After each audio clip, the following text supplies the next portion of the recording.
Hello again, everyone. Melth here, with more of my Baldur's Gate 3 challenge run. This time I'll be having a very special Githyanki battle. Not just the one against the Githyanki Inquisitor I know many of you have been looking forward to. That might be in this episode, we'll see how far I get. But a much more special battle, actually. One which I think probably about 99% of people out there have not actually done before, because this group of Githyanki is quite obscure and quite hard to fight at all. So looking forward to showing that. As usual, details for my challenge run are in the YouTube video description. And watch out for spoilers throughout this run. Well, I have just reached the threshold of one of the toughest fights in the game if you play your cards exactly right, but that's pretty tricky to do. I've also reached this waypoint here, so it's a good chance to go back and grab that someone reminded me I forgot before, which is the Holy Lance Helm. So let me have Lae'zel go and grab that. So, back at Rosamorn Monastery. There are surely multiple ways to get to this helmet, but I'll show you the one that I can remember at least. I'll start by going up these vines here near the front door. We can see the corpse of that halfling they think he murdered for not wanting to go inside to be tortured to death by them. We'll find the corpses of the other ones who went inside soon too, of course. This one out here probably got the best outcome, really. Because Githyanki are just horrible, as always. You know, it is kind of feeling weird to me to not have spent this tadpole power. I was saving it to get 2 tadpoles at once and then unlock for Karlach the Feel free to suggest it. Sonic Backlash power, which requires first this god-awful one. But that feels a long way away. Maybe it'd be smarter to just give Astarion Coal the Weak right now and get some actual value. Coal the Weak is pretty good, but pretty double-edged. So it's a passive you can toggle on or off. When you have it on, when he hits someone who has less than, let's see, 1, 2, 3, 4, 5, 6, 7 hit points, it'll instant kill them and do a minor amount of damage to people who are around them.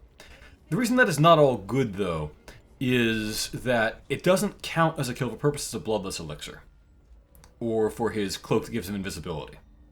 So it's important to only turn it on when you actually want it. Otherwise you can screw yourself up and ruin your turns.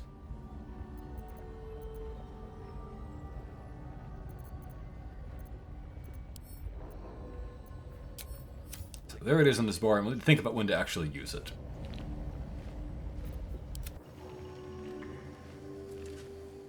Okay, so back to Lae'zel. Let's get up those knotted roots there.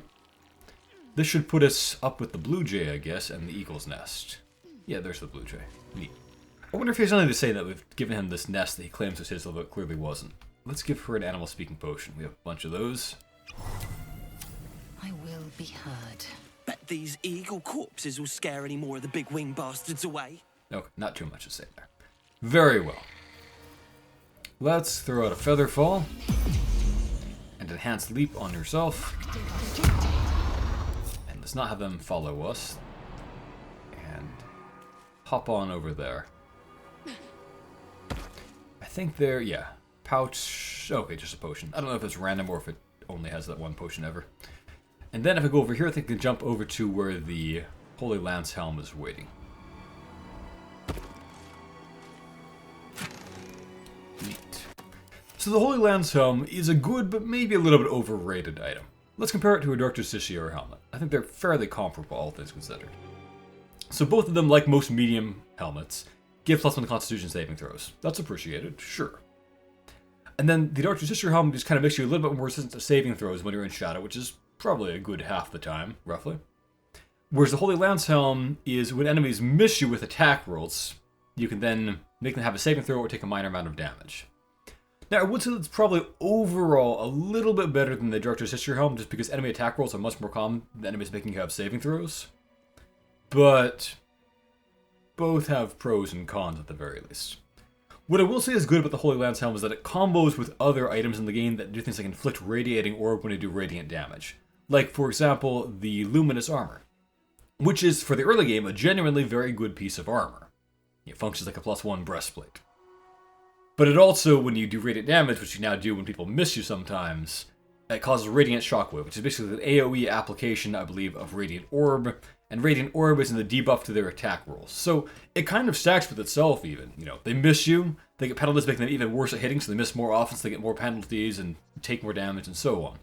But the reason I wouldn't say that's great is that only happens if they're making attack rolls against you in the first place. And if you have a good party and good tactics, enemies rarely get to attack at all. So that's why I don't really love it, I just kind of like it, I would say. Alright, let's get back to the others.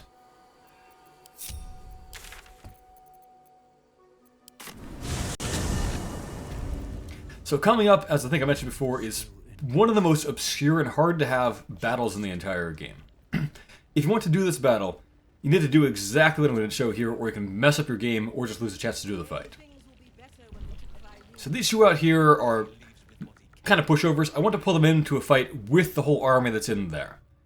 On their own out here, they'll be trivial. But with that army over there, they'll be a pretty tough battle. The trouble is, once you're fighting these guys in here will refuse to get pulled in no matter what you do to them, basically. And vice versa, too, normally. But it's more complicated than that.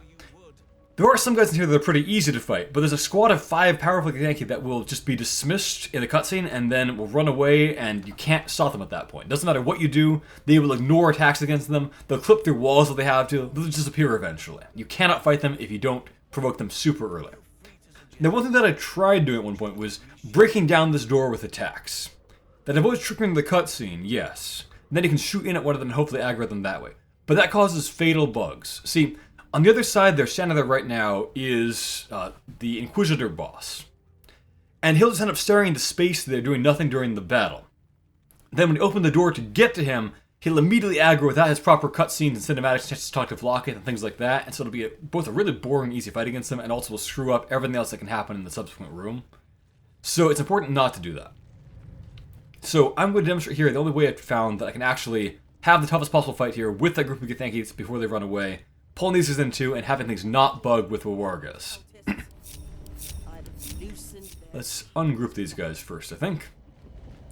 And then let's maybe do some staff switches. And have you cast Bless on our 3 most important attackers, probably. Then we can swap staves back. And we can have Astarion perhaps eat a Oil of Accuracy. And then we'll open the door. But then we will immediately swap back out to Karlach. You need to be fast here. And have her offhand shoot that guy. There we go. It had to be done fast like that. If we delayed even a little bit, then it'd be too late. They'd be dismissed and they would just run away. There goes the Inquisitor, walking away because we did things this way. That door might be impassable, although the force field hasn't been set up because the cutscene didn't happen. Sometimes the door is still blocked anyway due to a bug, but it is openable. Okay. Now, the other problem is out here getting these guys pulled in. And there's no good way to do that, because if you attack them anyone who's in this fight now, they'll just ignore you. But I found a way that does work. It's to have Shovel, who's outside the fight, because Shovel's invisible, go up and attack this guy. That will pull this guy in. And it also surprises them, which is interesting. It doesn't really matter that much, because most of these guys will die before they get a turn anyway. But it's of some note. Now, the guy he was talking to has wandered off, but she'll be back. She won't be surprised, but she'll be back and she'll join the fight. So will the warrior who patrols the hallways. So, we're going to have a huge Githyanki fight at this point. I'd say it's much tougher than just fighting against Wargas with his little tiny squad would be. Now then, we've got this Githyanki boss who is pretty formidable. In fact, I might say she's tougher than Wargas in some respects. She has an initiative bonus from her greatsword and can't be surprised, which is pretty important. Ah, there's that warrior one again. One more will too later on. And she also has some pretty high level spells. This is actually the first fight that I lost playing through Baldur's Gate 3 for the first time. Because she cast Fear by winning initiative. Fear of the party, they all failed their saving throws, and they all just ran away, losing their turns and provoking other Githyanki in the hallways and just got torn apart. So don't mess with her. Wargas can't do anything that powerful.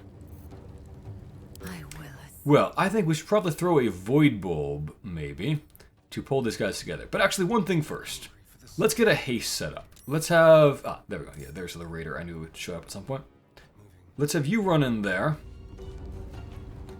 Now, who's going to be most important? I mean, definitely Ballista and Astarion. That's beyond a doubt. Then maybe Lae'zel should be the third person. I think that might be... I am fury. I am death. Although that would be more movement than I want to spend. So let's see if I can move a little bit differently so I don't need to waste that much movement setting up the haste potion that I hope I can now use. I am death. No time to waste. And that's still most of your movement spent, but it's not all of it. So, yeah, we'll go with it. I think in that case, I might want to have it be... Yeah, Lae'zel who gets the speed. That'll give her hopefully some movement back. Okay, let's get a speed potion set up.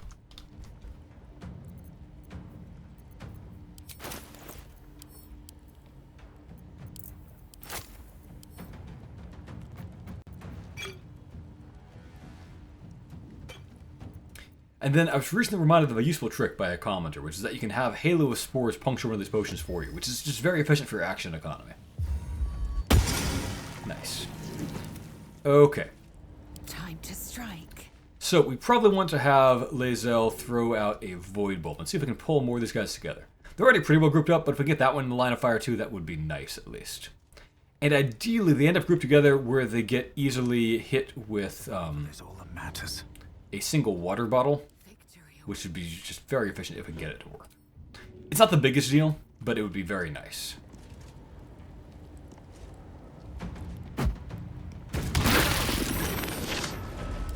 You actually had some pretty good luck there. I don't think I can hit them all with a good lightning bolt anymore. That one will be left out. Which is probably fine, it's just, a bit of a nuisance, I would say. But at least I can now hit the ones that have good hit points with a single water bottle. And that's important. Let's have maybe Astarion just throw that.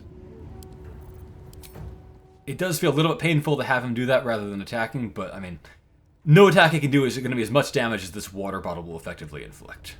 Alright, Karlak. Okay. It's go time. Yeah, so I don't think I can get that Ardent pulled in too. Close ranks. But this should do for hitting all of them with a super lightning bolt. There we go. Not bad. Let's go for it. And Baldur here to back it up and make sure that everyone fails their saving throws if need be. Okay, the warrior succeeded. I don't know which one Zon Boing Arbong Os is. Okay, that one. One is not wet. So if he succeeds the saving throw, he will take not that much damage, really. So making a fail, it is worth something. But it's more important to make the leader fail, so I won't use that. Okay, there we go. So that toasted most of them.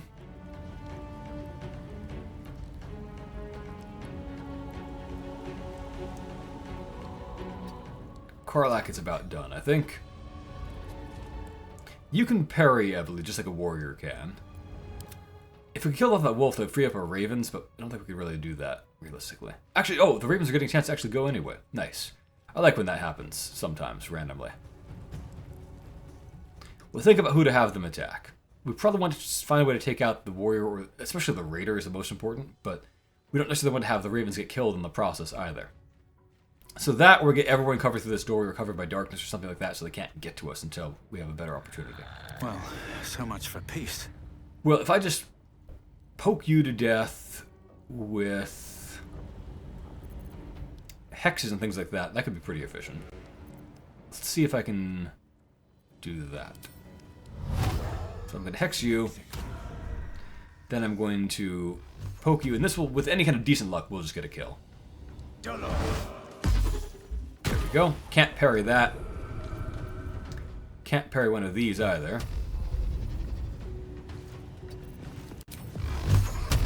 Okay, walk a little bit to the side, if you will. There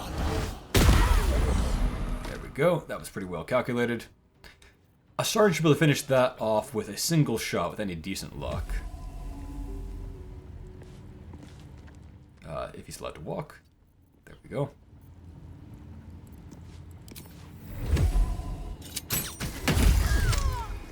Nice. So if Astarion comes hustling back out here, he can then do a pretty good job against those two, I think. So maybe we should do that. We might have enough firepower to bring them down. Especially with the ravens helping to give advantage.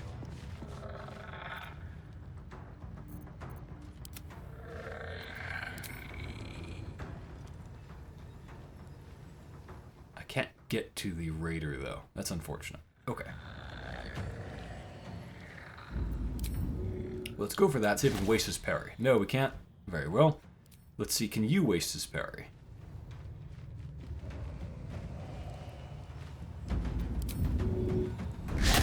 Ah, lucky warrior. Very well. still on my feet.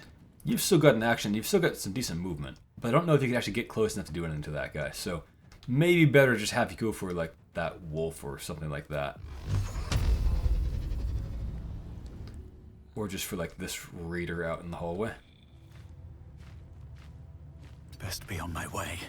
Or I could do a command or something like that. Can I actually hit them with that? Yes, this is the point of the game. We might as well use these spells we've been saving all this time. What's the range, hypothetically? Okay. Can't do that. So I might as well probably just go ahead and poke, unless I can... Yeah, nothing else in this game. Everything in this game has a very small range, generally speaking.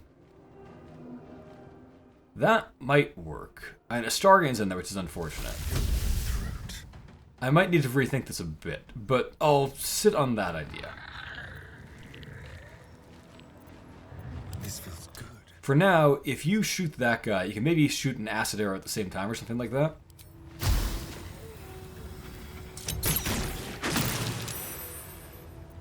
Sure, we'll sneak attack, why not?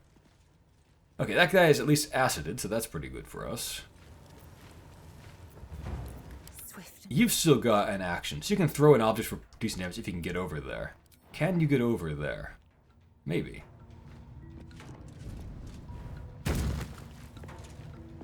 On the move. This is a decent chance to kill. Let's go for it. Interest. Nice. Shall we dance?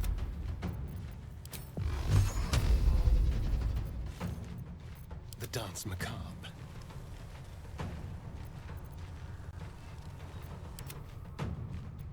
Time to kill. Well, that you were acided makes you easier to hit. That's not bad. Let's go for it. He'll parry, but he can't block the full damage. He'll still get clobbered. Nice. Will this kill? It'll kill if it hits. Let's go for it. Nice. Very, very nice. Okay. Never a dull moment. Well, in that case, I think I can just go ahead with chipping down that guy. Skeletons can get in on the fun. Survival is all that matters.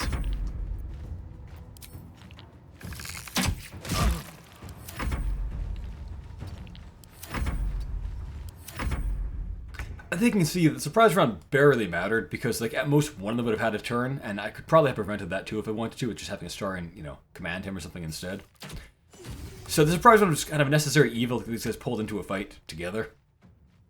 It didn't really affect very much.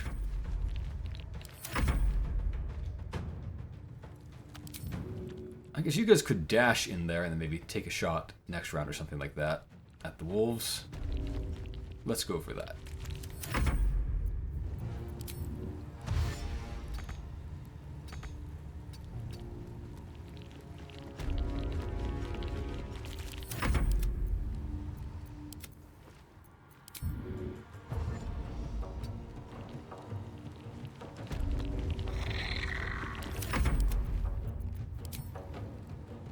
Can we reach a wolf and peck it?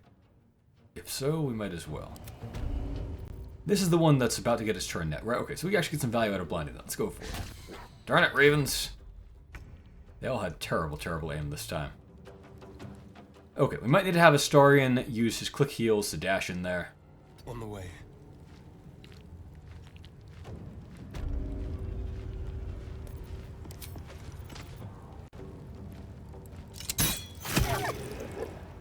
Sure, we'll sneak attack it.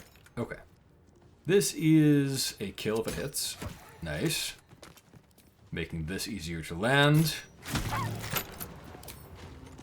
Oh, yeah, I forgot to turn off Cold the Weak, but good thing it hasn't hurt us up until this point. That might well get the kill now if it hits. There we go. Yep, that was Cold the Weak activating.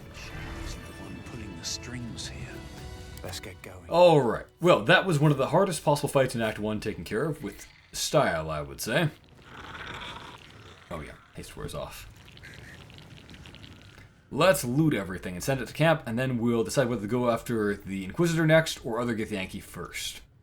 If we go for the Inquisitor, then everyone in the place will be set on alert, which is not necessarily making things harder, oddly enough, because they'll end up kind of going to positions where they're really easy to fireball among other things in some places, so it might actually be harder overall to fight them individually before they're on alert, because they don't really group together in useful ways. It's kind of in the same room will set this up for fireball stuff, if that makes sense. Breathe deep and move. No traps, please.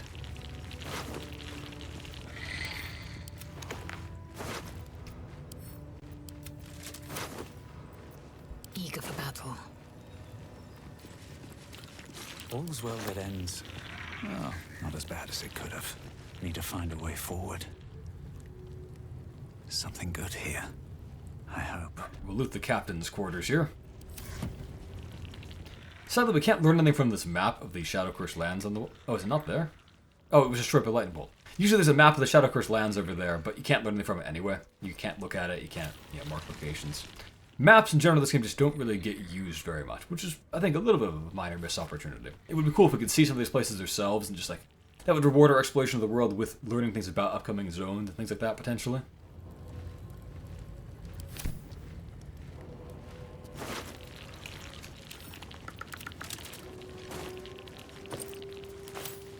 What's inside?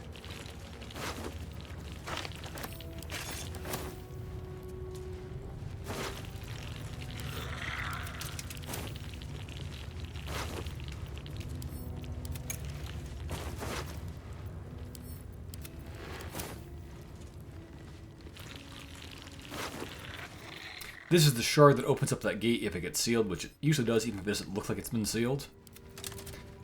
And this greatsword is pretty nifty. It's one of the better weapons, two-handed weapons in the game, I would say. Not as an actual weapon, per se, just the statistic effect that while you carry it +2 initiative, that's really good. Now, it's not great, because other things in the game do that better. Like, there's a shield that gives you, the benefits of a shield, plus is your perception, plus gives you +3 initiative. So, this can't possibly complete with that. But, as far as two-handed arms go, having one that actually gives you a useful stat is better than most of them do. We'll keep it in case we need to, get an initiative bonus at some point, but we probably won't use it.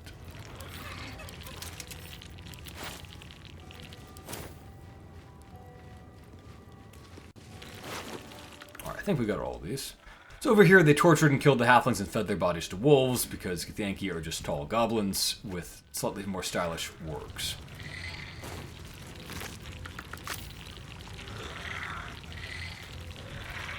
This is kind of a reminder about the petty power struggle between the Inquisitor and Theres and the Captain here.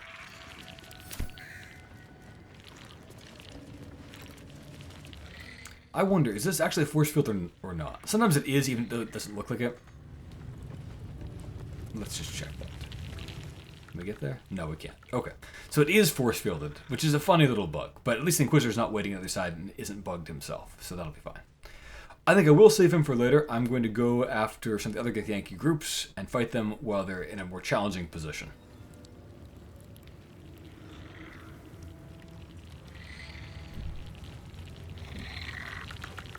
These two can hopefully get pulled into the fight with the schoolroom group over there. That does make me wonder, actually. When the school is on alert, I don't know if those guys are pulled in or not. They might be. If so, that might be the technically harder fight. So I should find that out and maybe do that next time, after I've had a chance to research it. This guy, there's no way to really have him fight anything. I guess we'll just go over there and talk to him and then kill him. If you deface that portrait of Lockett, is the one who tries to clean it up. Istic. This place isn't going to clean itself.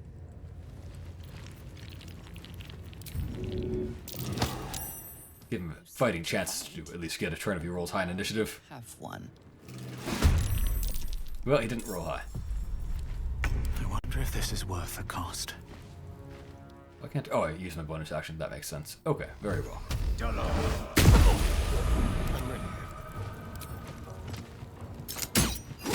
Okay.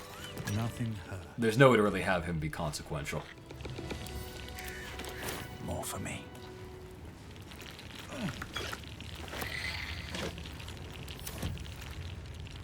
Can't slow down.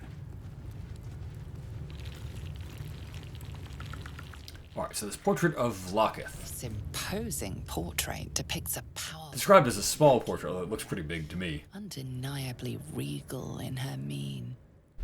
Blacketh herself. She is both the sun that blinds us. Yeah, the textures on the Staff of Mystery don't really look good to me somehow or other when it's zoomed in like that. Near like the top left of this, where it's kind of showering the magical aura or whatever. Can't quite place. I've never actually succeeded on the check to identify the symbol. I mean, it's obviously the combat related to Orpheus, but I've just never in any run actually made this check.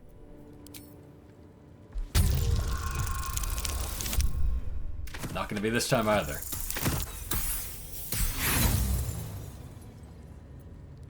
As hard as you rack your brain. Anyway, it's a symbol of Doesn't Orpheus. look like anything you've seen before. This Githyanki looks So different. she's different because she's a lich. I feel like that's really been public knowledge. Like, it's been Stark white skin stretches. in various monster manuals over the years, among other things. Gives her a distinct And she's not the first or only one of the Githyanki queens named Flocka who've been a lich. In fact, they might have all been liches. Several of them were, at the very least, out of 157 similarly evil Vlockiths. I might also add, liches are known today to feed on souls and whatnot, so that the Githyanki would not know that essentially how she steals their souls or whatever, just like, they have to be unbelievably stupid. Especially given that she's not even the first lich Vlockith.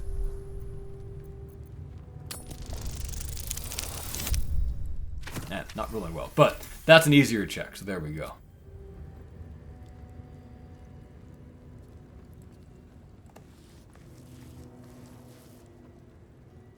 What a weird expression he makes there. You take a moment to fully appreciate your masterpiece. She certainly looks a little less regal now. A wretched display. I thought Lady Boingshaw doesn't get that mad at you. She loses like one approval.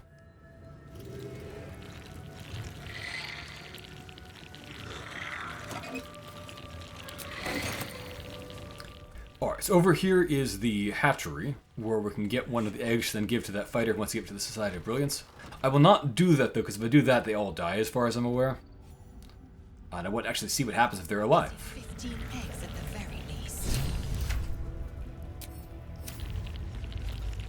So in here, I mean, honestly, the fight is not much. It's just, you know, 3 guys. There's this one here, there's a leader over there, and there's, I think, one over there currently that just can't be seen right now. The place is crawling with traps. They're more of a nuisance than anything else, to be honest. You die today. I might go ahead and just, like, ungroup, I think, and just jump over.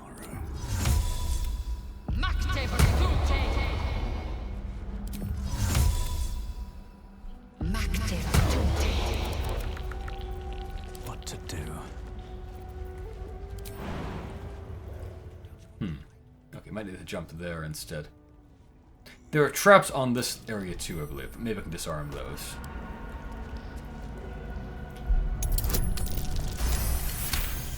The repulsor rounds mostly just serve to knock you into the acid pools, that then are also full of teleports that put you into the cages that are in the acid pools. So, you know, if you don't go in Terminus mode, it can be rough sometimes, but it's not that big a deal, I would say. Don't burn yourself. Okay, I think I finally got everyone more or less grouped up together. Blood. So, let's go over there and start this battle. Be careful. There are traps about. Be careful, you're pretty much easily blunder into those things.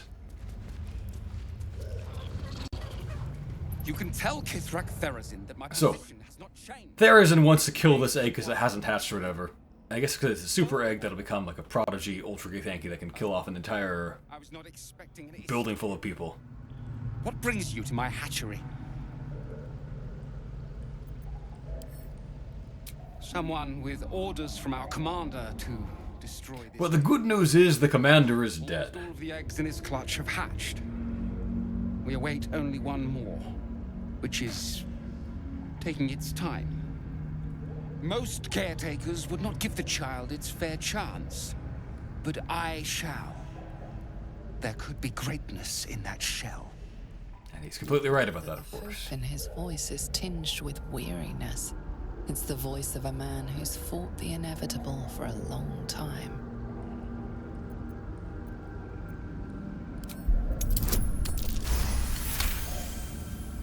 Not all that arrive late are weak.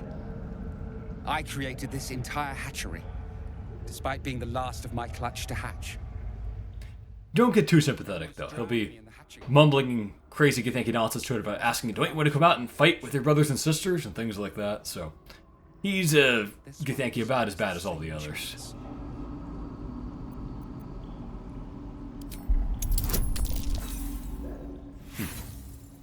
I was going to get a dialogue option where I could eventually tell them I'll make an omelet out of it as a joke, but... The child will be safer with me. I know what it needs. This is my duty. I will protect it. I'm going to just attack him there. The battle ready. It's not even born yet. Now, you won't actually do any real damage if you throw him into the acid because he has, you know, boots that make him immune to that, but we don't really know that in character. Me? So we probably would do something like that, I think. At the very least, the high ground advantage it gives us will be nice. That's fine. Stick! I will not warn you again. Get away. Okay, let's attack like that. Pavril, your future ends now. Well, he, for some reason, can counterspell. That's the main thing to know about him. He's not really a big deal other than that. I don't really like how counterspell works in 5e in general, and especially not in this game, to be honest. Just because it's very arbitrary what enemies have it, and there's no way to prevent it in this game because you can't counterspell yourself, which is the only normal defense against it. And line of sight doesn't matter for it anymore. There's no limit to it when AI can use it, so... Again, I don't love it, but it's fine. Down you go. Oh, I got teleported into a cage. I didn't expect that. Can he be shot over there? That's the important thing. Yes, okay. Well, that's what we care about.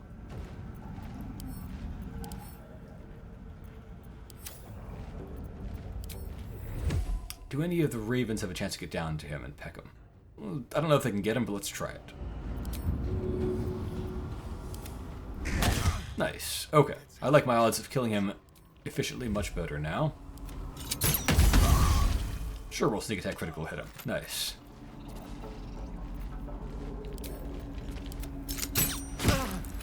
Now this is the case where we wouldn't want Cold Wit to get the kill for us. We want to make sure that we get the kill legitimately so that we get the extra attack that comes with it. The warrior over there I'm not too worried about because, you know, he's a mostly melee dude. So let's work on the raider next, I think.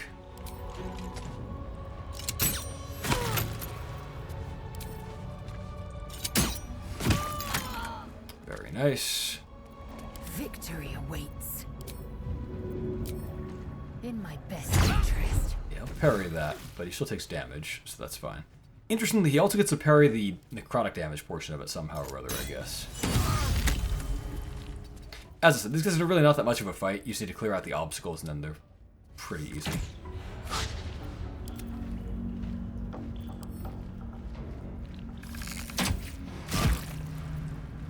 Let's cook with fire, baby.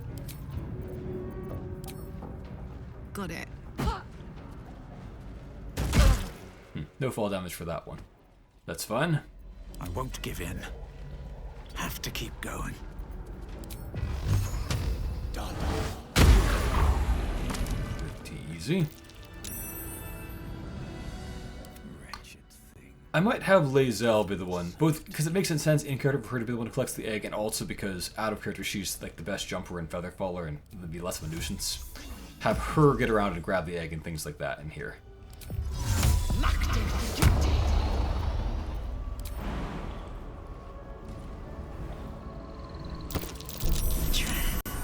Ah, forgot about that.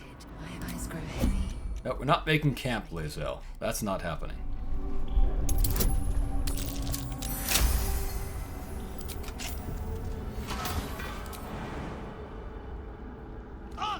Oops. Well, that's fine. The 8 up lots of temporary hit points. I should probably then restore those with her next Spore Druid Wild Shape type effect. A lot of these Githyanki have cups of oil. I, again, as a first-timer, thought that might relate to how we're told that grease would make the statue turn, so I thought, oh, maybe I'm supposed to use those, or a grease bottle to, you know, get the statue to operate. But no, nothing to do with that, just total coincidence. Okay. Well, back to having temporary hit points.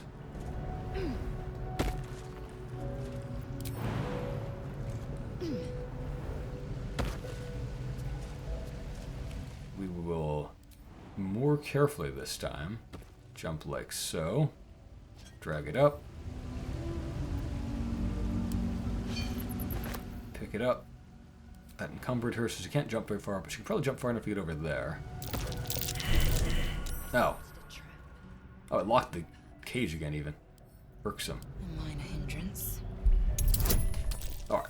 I've gotten lazy about navigating this room, really.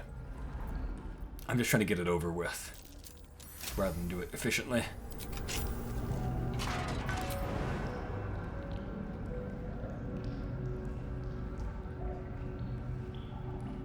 Oh, she's not in turn-based mode. Okay.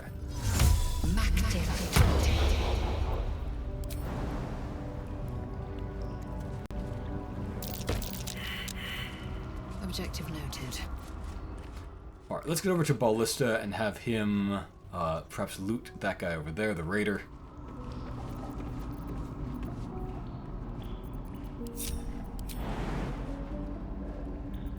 Wait, no, Lae'zel is still the best one for the job, once she gives away the egg.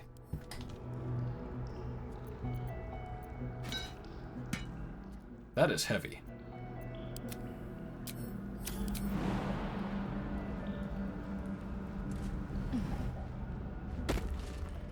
Proceeding.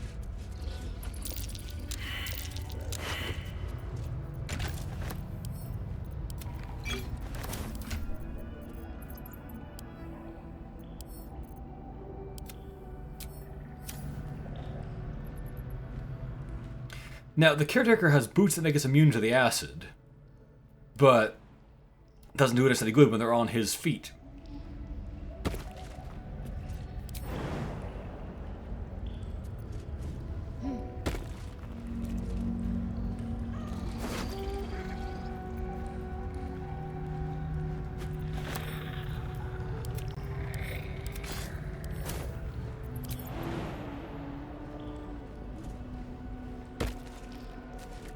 There we go. I think that's everything in here. Oh, there's the notice basically telling him that the egg is not to be tolerated any longer. Anyway, rather than navigate back past the traps, I'm going to just fast travel people out of here, I think. And hey, the real prize. At long last, we have some decent looking clothes. Let's take them. Nothing hurts anymore. Then let's just teleport to Crusher Lick and hopefully get out of that mess. Okay, looking forward to the Inquisitor Wargar's fight next time.